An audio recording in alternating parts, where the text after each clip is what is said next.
దేవునికి స్తోత్రం కలుగును గాక. హల్లెలూయా. కూడి వచ్చిన మీ అందరికీ ప్రభువైన యేసుక్రీస్తు నామములో నా హృదయపూర్వకమైన వందనాలు తెలియజేస్తున్నాను. దేవుని ప్రజలారా, ఇంతవరకు దేవుని నామాన్ని స్తుతించి ఘనపరిచి ఆరాధించాము. ప్రత్యేకమైన సమయములో దేవుని వాక్యమును మనము ధ్యానం చేద్దాం. అందరూ కూడా బైబిల్ గ్రంథాలు తెరిచినట్లయితే కొద్ది నిమిషాలు దేవుని వాక్యమును మనము ధ్యానం చేసుకుందాం. బైబిల్ గ్రంథములో నుండి ఈ దినము వాక్య ధ్యానాంశం నిమిత్తము చక్కపరచుకొనుడి అనే అంశము మనం ధ్యానం చేద్దాం. ఏంటి మన ధ్యానాంశము? చక్కపరచుడి లేదంటే చక్కపరుచుకొనుడి. ఎప్పుడు ఒక మాట చక్కపరచుడి అని అంటామంటే ఏదైనా ఒకటి పాడైపోయినప్పుడు, ఏదైనా ఒకటి సరిగా లేనప్పుడు చక్కపరుచుడి అని మనం చెబుతాం. బాగలేకపోతే దాన్ని సరి చేయండి, బాగు చేయండి, బాగుగా నిలబెట్టండి, అది పడిపోతుంది, అది చెడిపోతుంది, దాన్ని చక్కబెట్టండి అని అంటాం. ఈ దినము మన వాక్య ధ్యానాంశము కూడా చక్కపరచుడి అనే అంశము మనం ధ్యానం చేద్దాం. అందరూ కూడా బైబిల్ గ్రంథాలు యెషయా గ్రంథము 62వ అధ్యాయము 10వ వచనం మనం గమనించినట్లయితే, గుమ్మముల ద్వారా రండి రండి, జనమునకు త్రోవ సిద్ధపరచుడి, రాజమార్గమును చక్కపరచుడి రాజమార్గముని చక్కపరచుడి చక్కపరచుడి, రాళ్లను ఏరి పారవేయుడి రాళ్లను ఏరి పారవేయుడి, జనములు చూచునట్లు ధ్వజమెత్తుడి జనములు చూచునట్లు ధ్వజమెత్తుడి. చాలు చూడండి నా దేవుని ప్రజలారా, ఇక్కడ మనం చదవబడిన లేఖనములో యెరూషలేము దేవుని ప్రజలైన ఇశ్రాయేలు ప్రజల గురించి ఈ మాట రాయబడింది. ఏమని రాయబడిందంటే, గుమ్మముల ద్వారా రండి రండి, జనమునకు త్రోవ సిద్ధపరచుడి, రాజమార్గమును చక్కపరచుడి చక్కపరచుడి, రాళ్లను ఏరి పారవేయుడి. నా దేవుని ప్రజలారా, ఒక పాడైన పరిస్థితిని చక్కపరచుడి అని లేఖనంలో మనం చూస్తూ ఉన్నాం. ఈ దినాలలో మనం గమనించినట్లయితే అనేకుల జీవితాలు పాడైన పరిస్థితిలో, త్రోవ తప్పిన పరిస్థితిలో, మార్గము గురి గమ్యము తెలియని పరిస్థితిలో, ఎటు వెళ్తున్నామో తెలియక, ఏం చేస్తున్నారో అర్థం కాక తమ జీవితంలో గమ్యం లేని వారుగా ఉంటున్నారు. అందుకనే లేఖనములు ఏమైందంటే చక్కపరచుడి చక్కపరచుడి, రాళ్లను ఏరి పారవేయుడి అనే లేఖనం సెలవిస్తుంది. నా దేవుని ప్రజలారా, బైబిల్ గ్రంథంలో నుండి మనము వేటిని చక్కపరచాలి, లేదంటే మన జీవితంలో వేటిని చక్కపరుచుకోవాలి అని మనం గమనిస్తే కొన్ని మాటలు నేను చెప్పి ముగిస్తాను. మొట్టమొదటి విషయం ఏమైనదంటే, మన ప్రవర్తనను మనము చక్కపరుచుకోవాలి. మన ప్రవర్తన మొట్టమొదటగా చక్కపరచబడాలి. క్రైస్తవులము, దేవుని బిడ్డలమని లోకములో చలామణి అవుతున్నాం. క్రిస్టియన్ అని చెప్పుకుంటున్నాం, దేవుని నమ్ముకున్నాను, క్రీస్తు మనస్సు కలిగి ఉన్నామని చెప్పుకుంటున్నామే, కానీ చాలా మంది జీవితాలలో ప్రవర్తన సరిగా లేదు. చాలా మంది జీవితాలలో ప్రవర్తన సరిగా లేనందున దేవుని నామము దూషించబడుచున్నది. అందుకనే ఒక క్రైస్తవుడు మొట్టమొదటగా తన జీవితంలో తన ప్రవర్తనను చక్కపరుచుకోవాలి. బిహేవియర్ అనేది చాలా ఇంపార్టెంట్ క్రైస్తవునికి. లేదంటే తనకు చెడ్డ పేరు వస్తుంది, దేవుని నామానికి చెడ్డ పేరు వస్తుంది, సంఘానికి చెడ్డ పేరు వస్తుంది, సేవకునికి చెడ్డ పేరు వస్తుంది. అందుకనే ఏ వ్యక్తి కూడా పరపక్షమందుండేవాడు నీ వైపు వేలెత్తి చూపకుండాన్నట్లుగా జాగ్రత్త కలిగి నీ జీవితం జీవించమని పౌలు గారు మాట్లాడుతూ ఉన్నాడు. నా దేవుని ప్రజలారా, బైబిల్ గ్రంథంలో మనం చూసినట్లయితే సామెతల గ్రంథము 21వ అధ్యాయము 29వ వచనం మనం గమనించినట్లయితే, భక్తిహీనుడు తన ముఖమును మార్చుకొనును, భక్తిహీనుడు తన ముఖమును మార్చుకొనును, యథార్థవంతుడు తన ప్రవర్తనను చక్కపరుచుకొనును. ఆమేన్, హల్లెలూయా. ఏమని రాయబడింది లేఖనములో? భక్తిహీనుడు తన ముఖమును మార్చుకొనును. ఎందుకు భక్తిహీనుడు ముఖాన్ని మార్చుకుంటాడు? అందరూ భక్తులే, కానీ ఇక్కడ భక్తిహీనుడు అంటున్నారు. భక్తిలో కొంచెం హీనమైన దశ రక్తహీనత అంటారు. ఏ వ్యక్తిలో అయినా రక్తము తక్కువగా ఉంటే చేతులు తిమ్మెరలు అంటుంటారు, సడన్గా నాకు సచ్చుగా ఉంది అంటుంటారు, నాకు బలము లేదు అంటుంటారు. అలాగుననే రక్తహీనత లాగానే భక్తిహీనత ఇక్కడ కనబడుతుంది. భక్తిహీనుడు ఏం చేస్తాడంటే తన ముఖాన్ని చిన్నపరుచుకుంటాడంట. ఎందుకు చిన్నపరుచుకుంటాడు? తన ప్రవర్తనను చక్కపరుచుకోమని ఎవరైనా వారికి చెప్పితే, ఎవరైనా బోధిస్తే, వాక్యం ద్వారా గద్దించబడితే, సేవకుల ద్వారా గద్దించబడితే, తనకన్నా ఉన్నతమైన స్థానంలో ఉన్న అధికారుల ద్వారా గద్దించబడితే, కుటుంబంలో తల్లిదండ్రుల ద్వారా గద్దించబడితే వారు ముఖాన్ని చిన్నపరుచుకుంటారు. ఎవరు వీరు అంటే భక్తిహీనులు. అయితే యథార్థవంతుడు తన ప్రవర్తనను చక్కపరుచుకొనును. హల్లెలూయా, హల్లెలూయా.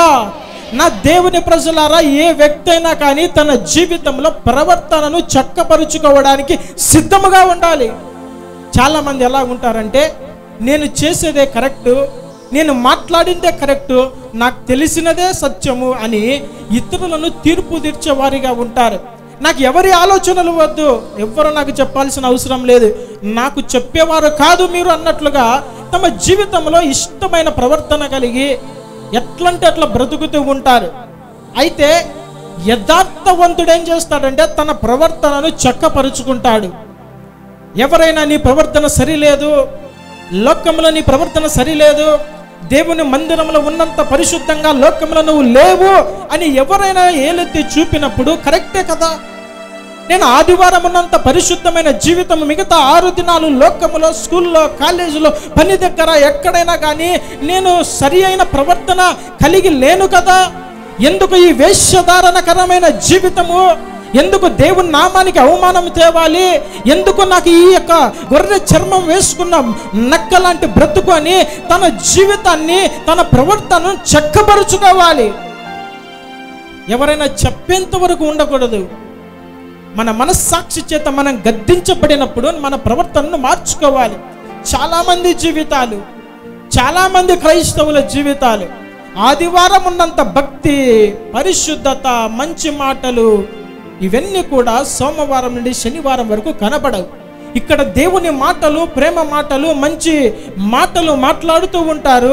బయటికి వెళ్ళిన తర్వాత భయంకరమైన బూతులు మాట్లాడుతూ ఉంటారు, భయంకరమైన దూషణ చేస్తుంటారు, భయంకరంగా వారిని వీరిని గాయపరిచే మాటలు మాట్లాడుతూ ఉంటారు. అంటే దేవుని మందిరంలో కనబడిచే ఈ ప్రవర్తన ఇది న్యాయమైన ప్రవర్తన కాదు, నిజమైన ప్రవర్తన కాదు.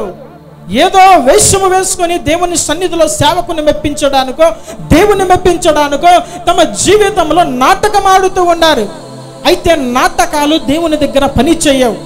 మోసము మనుషులను చేయవచ్చు కానీ దేవుని మోసపరచలేవు. హృదయ అంతరంగం ఎరిగిన దేవుడు నాకు తీర్పు తీర్చేవాడని నీ జీవితంలో దేవుని సన్నిధిలో ఎలాగున్నావో బయట కూడా నీ ప్రవర్తన సరిగా ఉండాలి. చాలామంది జీవితము లోకములో ఒక రకము, దేవుని దగ్గర ఒక రకము. సేవకుడు గమనించే వరకు ఒక రకమైన ప్రవర్తన, సేవకుని దగ్గర నుండి దూరమైన తర్వాత మరి ఒక ప్రవర్తన కలిగి జీవిస్తూ ఉంటారు. సాక్ష్యం అనేది చాలా ఇంపార్టెంట్. ఒక వ్యక్తికి, ఒక స్త్రీకి కానీ, ఒక పురుషునికి కానీ వివాహ సంబంధాలు వచ్చినప్పుడు ఏమడుగుతారో తెలుసా? మొట్టమొదటగా ఆస్తులు, అందము, ఐశ్వర్యము, ఉద్యోగము ఇవన్నీ అడక్కముందు ఏమంటారు తెలుసా? పిల్లోడు మంచోడేనా, పాప మంచిదేనా, క్యారెక్టర్ మంచిదేనా, వాని బిహేవియర్ ఎలాంటిది అని ఈ లోకములో ఉన్నవారు విచారించుకుంటారంట చాలా జాగ్రత్తగా.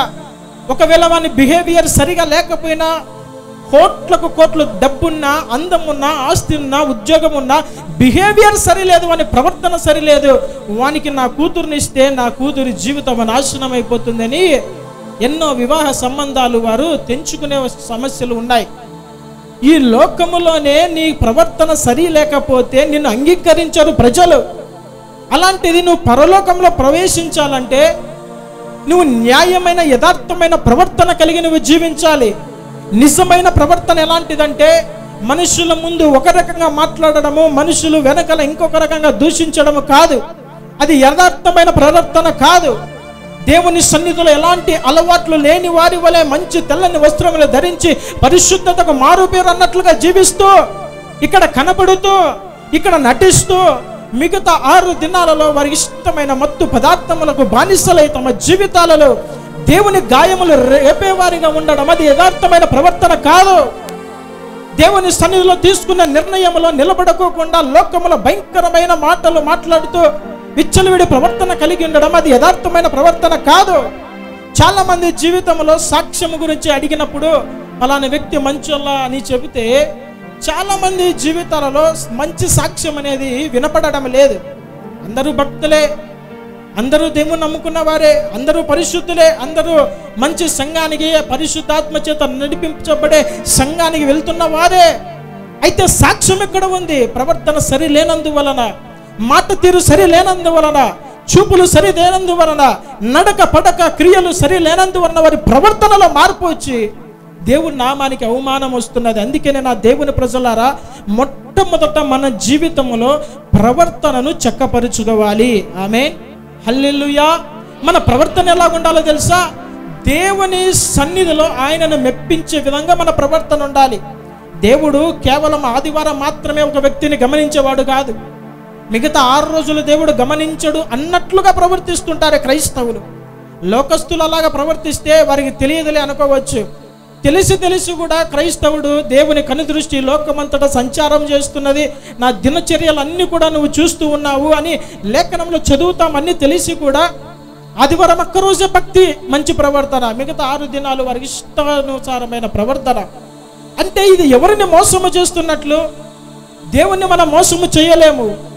మనల్ని మనము మోసపరుచుకొని చివరికి నరకానికి పోయే పరిస్థితి ఉంది. కాబట్టి నాయన ఆదివారం కనబరిచే భక్తి, శ్రద్ధ, పరిశుద్ధత, మాట తీరు, కన్ను చూపు ఏదైతే ఉందో అది మిగతా 6 దినాలు కూడా కనపరిచి ప్రవర్తన మార్చుకో అని దేవుడు ఈ దినాన సూటిగా స్పష్టంగా మీతో మాట్లాడుతున్నాడు. ఆమేన్, హల్లెలూయా, హల్లెలూయా. ఎందుకు ఇంతగా దేవుడు మాట్లాడుతున్నాడంటే చాలా మంది జీవితాలు అలాగే ఉన్నాయి. ప్రవర్తనే సరిలేదు. లోకములో లోకస్తుడు కనబడితే వానిలోనికి కలిసిపోతున్నాడు, రంగు మార్చేస్తున్నారు. ఆదివారం తెల్లది కదా వస్త్రము, ఇంకా సోమవారం నుండి అందరిలో కలిసిపోతూ ఉన్నారు.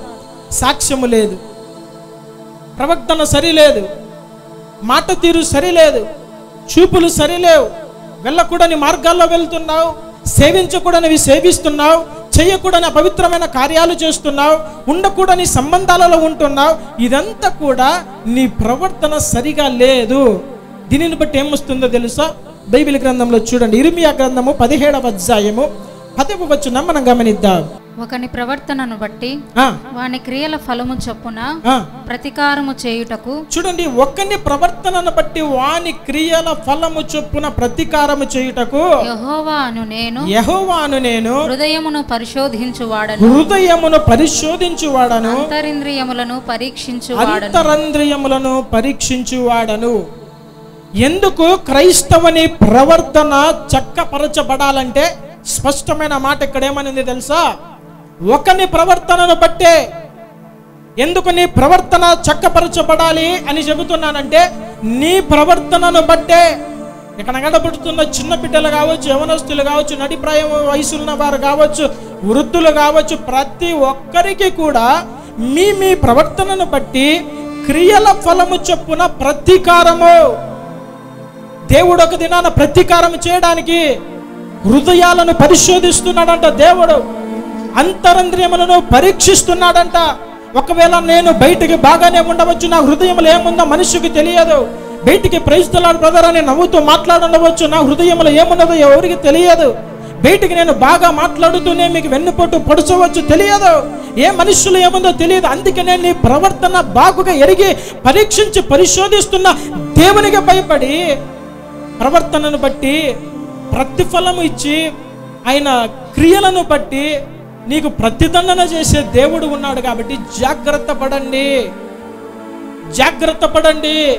ఏదో సేవకుని భయపడో, లేదంటే కుటుంబంలో తల్లిదండ్రులకు భయపడో, లేదంటే అధికారులకు భయపడో, వారు చూస్తున్నారనే భయముతో మాత్రమే కొద్ది వరకే నీ ప్రవర్తన సరిగా ఉండడం కాదు. నిన్ను అనుక్షణము గమనిస్తున్న నీ దేవుని కనుదృష్టిలో నీవు న్యాయమైన యథార్థమైన ప్రవర్తన కలిగి ఉండాలి. ఆమేన్, హల్లెలూయా. ఎవరు చూడలేదనుకుంటున్నారా? దేవుని కనుదృష్టి లోకమంతా కూడా సంచారం చేస్తున్నది. అది నాన్న గెహజీ తన యజమానుడైన ఎలీషా గారు గమనించలేదులే, ఆయన ఇంట్లో ఉన్నాడు అనుకొని రథము వెంబడి బహుమానము కోసము, బంగారు కోసము, వస్త్రాల కోసము పరిగెట్టినప్పుడు దైవజనుడు ఏమంటాడు తెలుసా?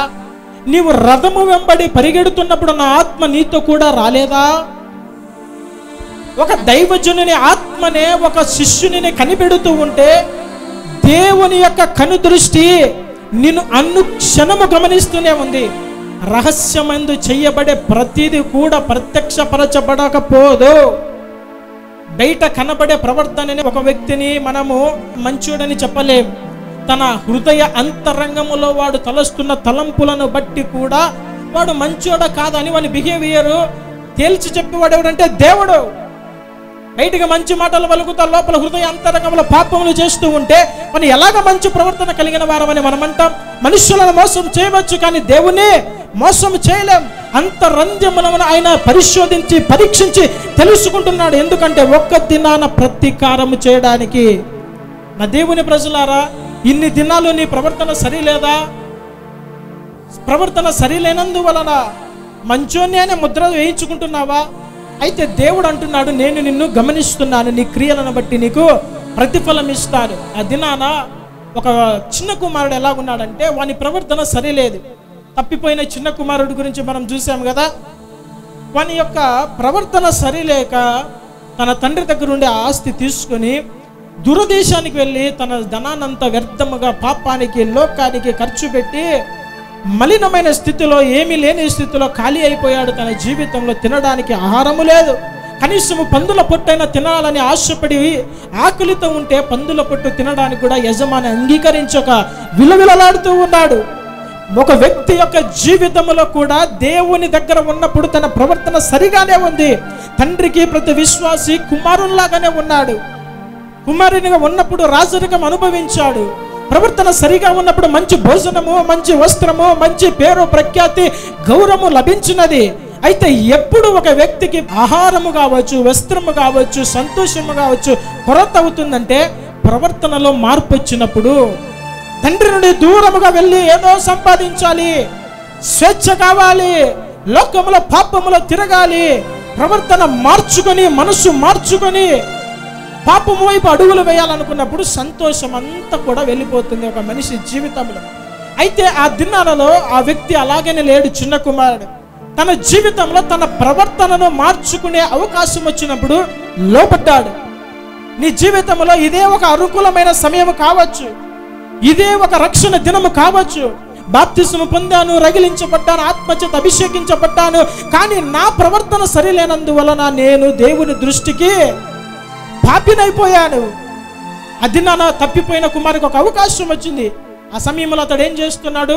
లూకా సువార్త 15వ అధ్యాయము 21వ వచనం గమనిద్దాం. అప్పుడు ఆ కుమారుడు అతనితో, తండ్రి, నేను పరలోకమునకు విరోధముగాను నీ ఎదుటను పాపము చేసి తిని. చూడండి, నేను పరలోకమునకు విరోధముగా నీ ఎదుట పాపము చేసి తిని ఇక మీదట నీ కుమారుడనని అనిపించుకొనుటకు అనిపించుకోవడానికి యోగ్యుడను కాననేను. చాలు. చూడండి, ఈ దినాన దేవుడు నీతో మాట్లాడుతున్నప్పుడు నీ ప్రవర్తన మార్చుకోవడానికి ఒక చిన్న అవకాశం దేవుడు ఇస్తున్నాడు. తప్పిపోయిన కుమారునికి ఒక అవకాశం వచ్చినప్పుడు గట్టి తీర్మానం తీసుకున్నాడు. తిరిగి సమకూర్చబడి తండ్రితో ఏకమై సంధి చేయబడ్డాడు. ఏమంటున్నాడు? అయ్యా తండ్రి, నీ కుమారుని అనిపించుకోవడానికి నేను యోగ్యుడని కాదు. నీ పనివారంలో ఒక్కనిగా నన్ను మార్చుకో. పరలోకమునకు విరోధముగా నీకును నేను పాపము చేసి ఉన్నాను. వాక్యము చేత హెచ్చరించబడే సమయములో, వాక్యము చేత సరి చేయబడే సమయములో, గద్దించబడే సమయములో తీర్మానాలు తీసుకుంటే నీ ఆత్మకు క్షేమము. ఒక మంచి తీర్మానం తీసుకుంటే నీ యొక్క జీవితానికి క్షేమము. అవకాశాలు మాటి మాటికి రావు. నా ప్రియమైన దేవుని ప్రజలారా, నీ ప్రవర్తన సరిలేదు. చాలా మంది జీవితాలలో గమనించినట్లయితే సినిమాలు, సీరియళ్ళు, వ్యర్థమైన కామెడీ ప్రోగ్రాములను బట్టి తమ ప్రవర్తన సరిలేదు. ఇరుగు పొరుగు వారు అనుకున్నారు, మేము సినిమాలు చూస్తాం, వీడు సినిమాలు చూస్తున్నాడు, ఏంటి వానికి మాకు తేడా, వ్యత్యాసము. ఈ క్రైస్తవులంతా ఇలాంటి వారే అని వారు దూషిస్తున్నారు. భయంకరమైన వ్యభిచారం అనే పాపములో ఉంటున్నావు, నీవు అక్రమ సంబంధాలలో ఉంటున్నావు, చారిత్రపు క్రియలలో ఉంటున్నావు అనుకుంటున్నారు లోకస్తులు. నాకు ఈ క్రైస్తవునికి తేడా ఏమిటి? ఎందుకు యేసు ప్రభుని నమ్ముకున్నామని బ్యాగులు సంచులు బైబిల్ పట్టుకొని తిరుగుతున్నారని దేవుని నామం దూషిస్తున్న సమయంలోనే ప్రవర్తనను మార్చుకో. వ్యక్తమైన బూతులు, కఠినమైన మాటలు, కఠినమైన హృదయం కలిగి ఇతరులను గాయపరుస్తూ నొప్పిస్తూ నేను సరి అయిన వాడిని, నేను తగ్గను, నేను గొప్ప వ్యక్తిని అనుకుంటున్నావు. నీ ప్రవర్తన మార్చుకో. ఇంకా లోకముల విగ్రహ సంబంధమైన కార్యములను ఆచారాలు జరిగిస్తూ దేవునికి అయిష్టమైన ప్రవర్తన కలిగి జీవిస్తున్నావు. అవకాశం వచ్చినప్పుడు ప్రవర్తన మార్చుకో. లేదంటే ప్రతిదండన చేసే దినము, ప్రతీకారము తీర్చే దినము, శిక్ష పడే దినం ఒక దినం రాబోతుంది. కాబట్టి నా దేవుని ప్రజలారా, న్యాయమైన యథార్థమైన ప్రవర్తన కలిగి జీవించు. మనుషులు గమనించినా గమనించకపోయినా, ఎవరు నిన్ను గమనించినా గమనించకపోయినా ఒక్కటే ప్రవర్తన కలిగి క్రైస్తవులు ఉండాలి. ఆమేన్, హల్లెలూయా. అందుకోసమే కదా లోకము నుండి వేరై మనము జీవించాము. లోకము నుండి వేరుపరచబడుతున్నానని బాప్తిసం తీసుకున్నావు కదా. ఒక విధముగా చెప్పాలంటే ప్రవర్తనలో చక్క పెట్టుకోవడం అంటే మనసు మార్చుకోవడం అంతే. అర్థమైందా? ప్రవర్తన ఎప్పుడు చక్కపరచబడుతుందంటే మనసు మార్చుకోవాలి. అయ్యో, గత దినాలు నేను ఈ పాపము ఘోరమైన క్రియలను బట్టి దేవుడి నామానికి అవమానకరంగా జీవిస్తున్నాను. ఇది మొదలుకొని నా మనసు మార్చుకొని ఆ క్రియలు చేయను. ప్రవర్తన మారాలంటే ముందు మనస్సు మారాలి. మనస్సు మారకపోతే శిక్ష తప్పదు. జాగ్రత్త నా దేవుని ప్రజలారా. ఏ వ్యక్తి జీవితం శాశ్వతము కాదు. ఏ వ్యక్తి ఎంతవరకు ఈ భూలోకములో ఉంటాడో తెలియదు. క్షణ క్షణము ఒక్కొక్కరి జీవితమును ఎంచుకుంటూ జీవించే జీవితం. అందుకనే నా బ్రతుకు దినములు లెక్కించ నాకు నేర్పుమని భక్తులు ఆ దినాన రాశారు. ఎందుకు? మన జీవితం శాశ్వతం కాదు. భూలోకాన్ని విడిచిపెట్టే లోపలే ప్రవర్తన సరిగా లేకపోతే శిక్ష తప్పదు. జాగ్రత్త నా దేవుని ప్రజలారా. మొట్టమొదటగా క్రైస్తవుడు ప్రవర్తన చక్కపరుచుకోవాలి. ఆమేన్. రెండవ విషయము, ప్రవర్తన చక్కపరుచుకున్న తర్వాత మొట్టమొదటగా తన నుండి స్టార్ట్ కావాలి. ఏ వ్యక్తి అయినా తన నుండి మొట్టమొదటగా ఒక వ్యక్తి నుండి స్టార్ట్ అయ్యి అది కుటుంబంలోనికి వెళ్ళాలి. ఇంటిని చక్కపరుచుకోవాలి.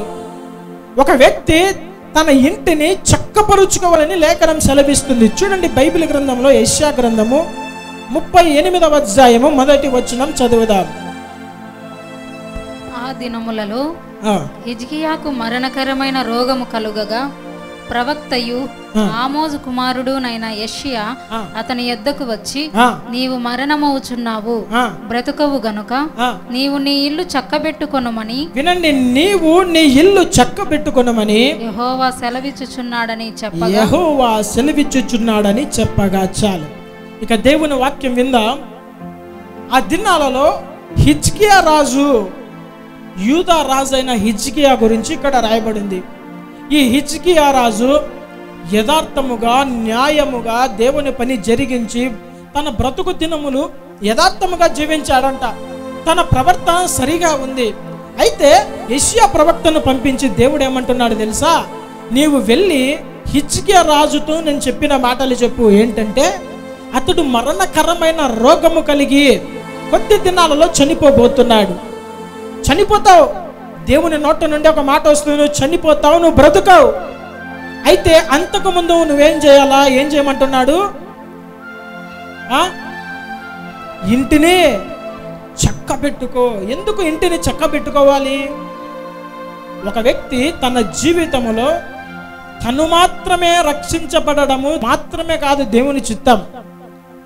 తన ఇల్లు, తన కుటుంబము, తన వ్యక్తులు, రక్త సంబంధికులు అందరూ కూడా రక్షించబడి దేవుని ఆరాధిస్తూ ఉండాలి అనేది దేవుని చిత్తం. యెషయా ప్రవక్త వచ్చి హిజ్కియా రాజుతో అంటున్నాడు, రాజా, నీకు మరణకరమైన రోగం వచ్చినది తెలిసినదే. అయితే దేవుడు ఇలాగ నీకు చెప్పమని చెబుతున్నాడు. నీవు బ్రతుకవు, నువ్వు మరణం అయిపోతున్నావు, కాబట్టి నీ ఇంటిని చక్కబెట్టుకోమని దేవుడు నాకు సెలవిచ్చాడని చెప్పి ఈ యెషయా ప్రవక్త తిరిగి వెళ్తూ ఉన్నాడు. ఆ సమయంలో ఈ హిజ్కియా గారు ఏం చేస్తున్నారంటే, నేను చనిపోబోతున్నాను కదా, నా దేవుడే చెప్పాడు కదా, దేవుని మాటకు తిరుగులేదు కదా, దేవుడే చెబితే నా బ్రతుకు దినాలు ఇంకా నేను చనిపోయే సమయం వచ్చేసిందని పెద్ద విందు చేసుకొని, లేదంటే అరే నేను తొందరగా చనిపోబోతున్నానని విహారయాత్రలు ఏర్పాటు చేసుకోలేదు. అతడు ఏం చేస్తున్నాడంటే, తనకు బలమై ఉన్న దేవునికి ఏం చేస్తున్నాడు, ప్రార్థన చేస్తున్నాడు. ఏమని ప్రార్థన చేస్తున్నాడు? అయ్యా నేను ఎట్లా బ్రతికానో ఒకసారి జ్ఞాపకం చేసుకో. యథార్థ హృదయుడనై సత్యముతో నీ సన్నిధిని నేను ఎట్లు నడుచుకొంటినో నీ దృష్టికి అనుకూలముగా సమస్తమును నేను ఎట్లు జరిగించుతునో కృపతో జ్ఞాపకము చేసుకోమని కన్నీళ్లు విడుచుచు యెహోవాను ప్రార్థించాడు. చాలు. ఇప్పుడు ఈయన అంటున్నాడు, యథార్థముగా న్యాయముగా సత్యముతో ఎలాగ నేను బ్రతుకుతున్నానో బ్రతికాను, ఒక్కసారి దయతో జ్ఞాపకం చేసుకో ప్రభువా అని ప్రార్థన చేసినప్పుడు, ఏ దేవుడైతే ఆ వ్యక్తి చనిపోతాడని చెప్పాడు, అదే దేవుడు ఏ ప్రవక్త ద్వారా అయితే పంపించాడో ఆ ప్రవక్తని మరలా తిరిగి వెనక్కి పంపిస్తున్నాడు. యెషయా నడిమి శాలను కూడా ఇంకా దాటలేదంట, ఊరు మధ్యలోనే ఉన్నాడు. మరలా యెహోవా వాక్కు యెషయాకు ప్రత్యక్షమై, తిరిగి వెళ్ళు, హిజ్కియాకు నేను చెప్పే మాటలు చెప్పు, తిరిగి 15 సంవత్సరాలు నీకు ఆయుష్ నేను పొడిగిస్తూ ఉన్నాడు, నువ్వు చావవు, నువ్వు బ్రతుకుతావని ఏ దేవుడైతే చెప్పాడో అదే దేవుడు అదే ప్రవక్త ద్వారా ఆ మనిషికి చెప్పినప్పుడు తన జీవిత దినములు పొడిగించబడ్డాయి. ఆమేన్, హల్లెలూయా. దీని అంతటి గల కారణం ఏమిటి తెలుసా? హిజ్కియా తన ప్రవర్తన అంతటిలో యథార్థముగా ప్రవర్తించాడు. రాజును కదా అని విర్రవీగలేదు, రాజును కదా అని తన జీవితంలో అయిష్టమైన పాపభూయిష్టమైన కార్యములు జరిగించలేదు, రాజును కదా అని అన్యాయాలు అక్రమాలు చేయలేదు, అధికారం ఉన్నది కదా అని అధికారాన్ని దుర్వినియోగం చేయలేదు. యథార్థముగా న్యాయముగా సత్యముగా ప్రవర్తించాడు. దానిని బట్టి దేవుడు అతనిని జ్ఞాపకము చేసుకొని తనకు ఇంకా ఆయుష్ను పొడిగించాడు. ఆమేన్, హల్లెలూయా. నా దేవుని ప్రజలారా, నా దేవుని ఎదుట నీ ప్రవర్తన సరిగా ఉంటే నీ ఆయుష్ దినములో పొడిగించబడతాయి. ఆమేన్, హల్లెలూయా. దేవుడు తీసుకున్న నిర్ణయాలు సహితము మార్చగలిగినది ఏంటంటే నీ న్యాయమైన యథార్థమైన ప్రవర్తన. దేవుడు జ్ఞాపకము చేసుకున్నప్పుడు ఆశీర్వాదము, మేలు, ఆయుష్తో ఆరోగ్యముతో నిన్ను నింపబోతున్నాడు. హల్లెలూయా. దేవుడు హిజ్కియాకు ఆరోగ్యాన్ని దయచేశాడు, ఆయుష్ను దయచేశాడు. ఎప్పుడంటే యథార్థముగా న్యాయముగా సత్యముగా ప్రవర్తించినప్పుడు. ఇక్కడ మనం చూస్తే ఇంటిని చక్కబెట్టుకో అంటున్నాడు. ఎందుకు ఇంటిని చక్కబెట్టుకోవాలి? ఇప్పుడు ఎవరన్నా ఒక తండ్రి సరిలేరు, ఆరోగ్యం బాగలేదు, ఇక నువ్వు చనిపోతావు అనే డాక్టర్లు చేతులు ఎత్తేసి సైన్లు పెట్టించుకున్నప్పుడు ఆ వ్యక్తి ఏమంటాడు తెలుసా? తన ఫ్యామిలీని సెటిల్ చేస్తాడు, ఎవరికెవరికి ఏ పనులు అనేది అప్పచెప్పేస్తాడు. చాలా జాగ్రత్తగా వినండి. ఒక కుటుంబములో దేవుని చిత్తం ఏమిటంటే ఒక్క వ్యక్తి మాత్రమే రక్షించబడడం దేవుని చిత్తం కాదు. నిన్ను బట్టి నీ భర్త రక్షించబడాలి, లేదంటే పురుషులైతే పురుషులను బట్టి తన భార్యలు, భర్తను బట్టి భార్య రక్షించబడాలి, తల్లిదండ్రులను బట్టి పిల్లలు కావచ్చు, పిల్లలను బట్టి తల్లిదండ్రులు కావచ్చు, కుటుంబం అంతటిని బట్టి రక్త సంబంధికులు, ఇలాగా ఇల్లు, గృహము, వంశము అందరూ కూడా రక్షించబడాలి. అది దేవుని చిత్తము.